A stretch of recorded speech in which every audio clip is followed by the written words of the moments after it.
A rising mushroom cloud, an astronaut's first footsteps, an airplane flying toward a skyscraper.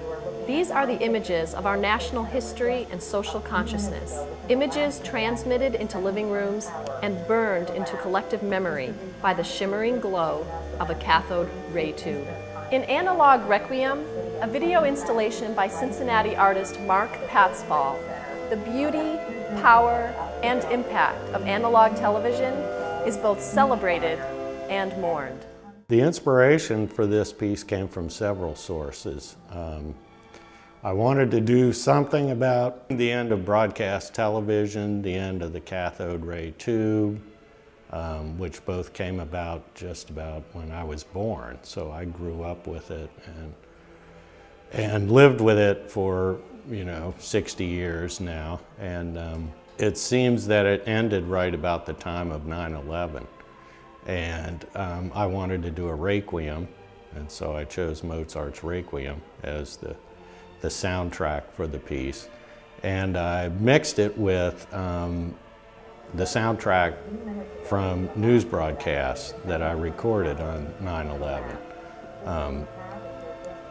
And for the visual part of it, I took classic television images that I remember, all the way from the atom bomb up to the second plane going into the tower. The point of art really is to make sense of the chaos, to try and bring into focus what we don't understand and order it in some way that we can get a handle on it and not make the same mistakes as we previously did. There's great art on television, there's no doubt about it, and there has been from the beginning. And it's not been high culture till, I don't know, a decade or two ago, when people realized, oh, well, this is art too, and started studying it as such. Every time a technology changes, something's gained, something's lost. So with analog television, what was lost was the fact that you could get inside of an analog television, I could, and manipulate the TV in a funny way, change the wiring, change the tubes, do things to it using it as a creative instrument, which I got from the artist Nam June Paik, who I worked with for many years. You can't do that with your new LCD giant screen television at home. And there's a certain quality to it that's gone too. The format has gone away. But the piece is also a requiem for 9/11 and, and those other images, things from my past or our collective past here in America, anyway, that appeared on television during that time. The piece as a whole is probably more important than each individual image.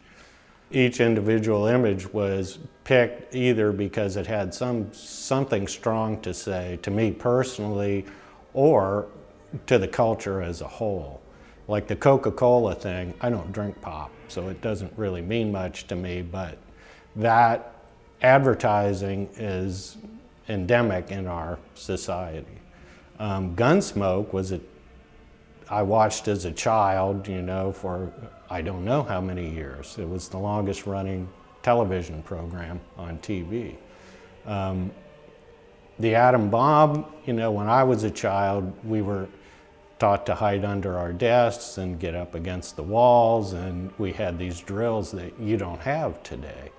So it's all those kinds of references that are both personal and cultural that I tried to bring together. And I wanted to show the history of it. So, I chose 8 televisions because it's about 8 decades of television.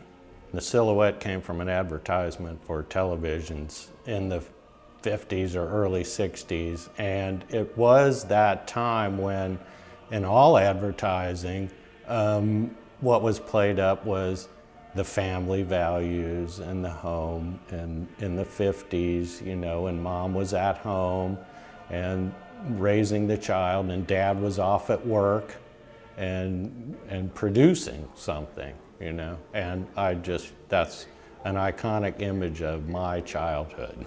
So growing up, it was the way I was programmed to see the world, you know, because that's what all the advertising was back in those days.